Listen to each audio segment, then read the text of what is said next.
Boa tarde, meus irmãos. Graça e paz do nosso amado Senhor Jesus. Amém, meus irmãos. Irmãos, hoje nós vamos refletir em 2 Coríntios 2:9.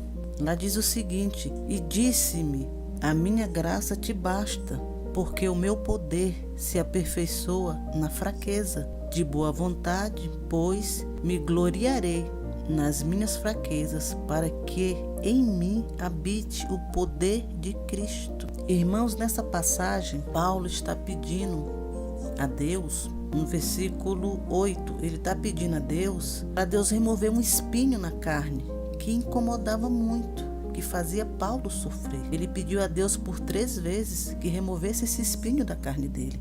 E esse espinho na carne, meus irmãos, a Bíblia não relata o que é. Só sabe-se que trazia muita dor, muito sofrimento e transtorno para Paulo. E esse espinho pode ser qualquer coisa. Poderia ser uma enfermidade, poderia ser uma fraqueza na vida de Paulo. Poderia ser qualquer coisa, meu irmão. Não há relatos do que poderia ser.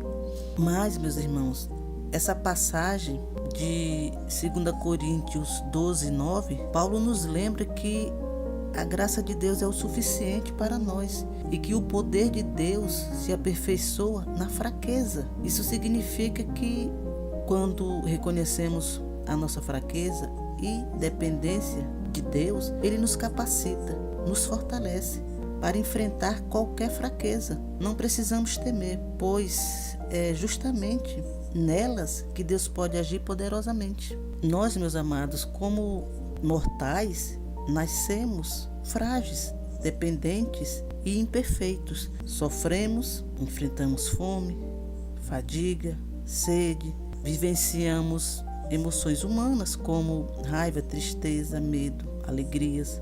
E também nos falta, meus irmãos, sabedoria, conhecimento. E estamos sujeitos a tentações de muitos tipos e de várias formas. Irmãos, Jesus também, assim como nós, nasceu num corpo mortal. Ele assumiu plenamente a fraqueza humana e a mortalidade, a fim de poder compadecer-se das nossas fraquezas e nos socorrer, meu irmão.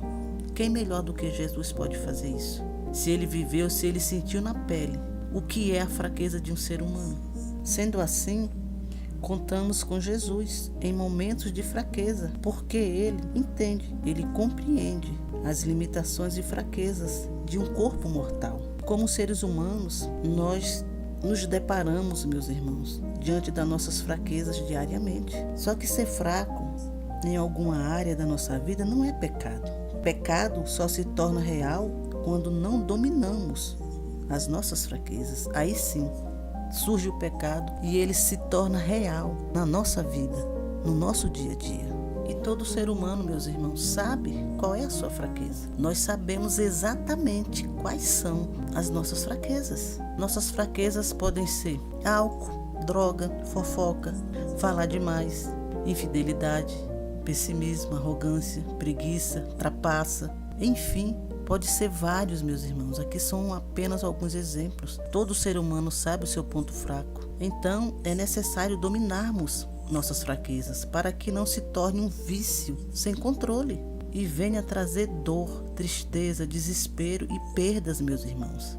Porque quando não controlamos os nossos impulsos, as nossas emoções, os nossos desejos, quando não controlamos a nossa carnalidade, meus irmãos, os nossos erros pode trazer inúmeras consequências para nossas vidas. Muitas vezes, meu irmão, por causa de um erro, por causa de uma atitude negativa, por causa de um comportamento, nós perdemos a nossa família, nós perdemos a nossa dignidade, perdemos emprego, perdemos a confiança, muitas vezes perdemos a nossa saúde e também perdemos o convívio entre colegas, amigos e familiares. Tudo isso porque não conseguimos controlar as nossas fraquezas. E, meus amados, quando não controlamos nossas fraquezas, são elas que assumem o controle da nossa vida, nos conduzindo ao erro. E os nossos erros são usados por Satanás para nos destruir. Ele vai usar as minhas maiores fraquezas, as suas maiores fraquezas. Ele conhece nossas fraquezas e espera o momento certo para agir na hora em que estamos fracos, sensíveis, fragilizados. E Ele, meu irmão, usará várias estratégias para nos envolver nos seus laços malignos. E com isso, além de destruir nossas vidas, Ele consegue nos afastar do nosso Criador através do pecado. Esse é o maior objetivo dele, afastar o homem de Deus.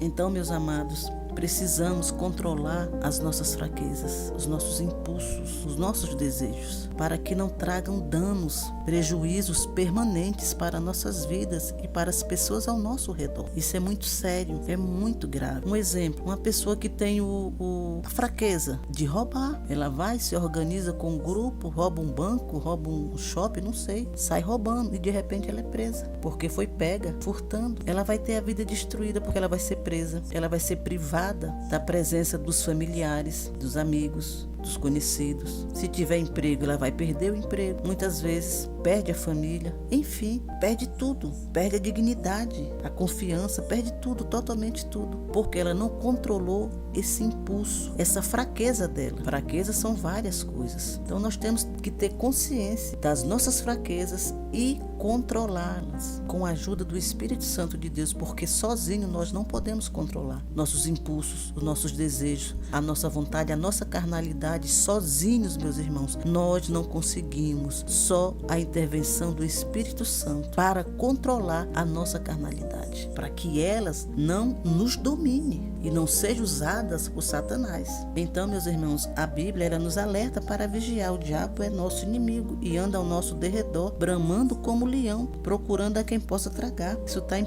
Pedro 5,8. Sendo assim, a vigilância é nosso maior aliado contra Satanás e seus projetos malignos. Com essa mensagem, meus amados, nós aprendemos uma grande lição. Deus é suficiente para nos fortalecer em momentos de fraquezas e Ele permite nossas fraquezas para que possamos receber sua força, seu poder, e relembrando que seu poder se aperfeiçoa nas nossas fraquezas e elas não podem prevalecer, porque o poder de Deus e sua graça estão nos sustentando e com isso somos capazes de dominá-las. Amém, meus irmãos? Assim como Deus não removeu o espinho da carne de Paulo, Ele também não vai remover nossas fraquezas. A fraqueza faz parte da natureza humana. Deus nos ensina, nos capacita a conviver e lidar com elas. Amém, meus irmãos? Essa é a mensagem de hoje. Deixa o teu like, se inscreve nesse canal, manda essa mensagem para os teus grupos nas redes sociais. Mande bênção para as pessoas que você ama.